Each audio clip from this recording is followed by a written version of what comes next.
Hi, I'm Dr. Emily Robertson, the owner here at Animal Hospital of East Davie, and today I'm going to be talking to you about some simple pet health topics for our new Wellness Wednesdays. Today we're going to talk about a really fun subject, which is intestinal parasites.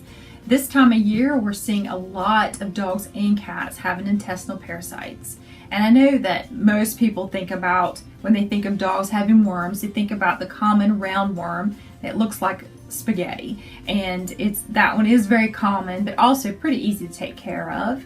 We also see hookworms, and we see tapeworms, which they can get from eating a flea, or cats that hunt will get tapeworms from eating rodents.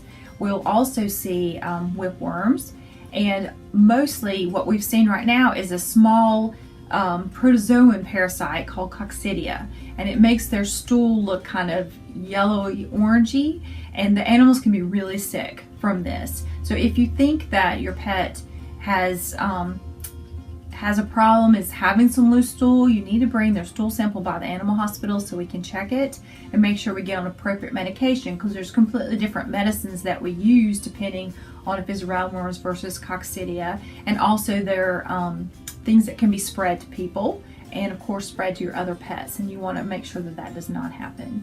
The CDC recommends that all pets be tested every 6 months for intestinal parasites, just to help reduce the population that people can catch.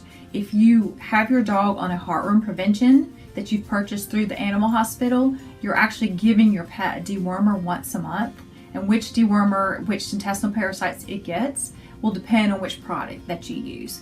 For instance, our Interceptor treats hooks, rounds, and whipworms on a monthly basis. And we normally just will check your pet for intestinal parasites once a year.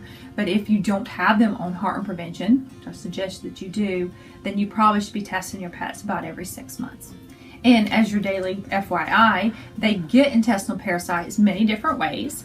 Puppies and kittens can get hookworms and roundworms actually through mom's milk or through the placenta, which is why so many puppies and kittens do have intestinal parasites. Another way they get it is through the soil, and where another animal has pooped, and then those eggs are on the ground, and then they ingest those eggs, and then they develop intestinal parasites.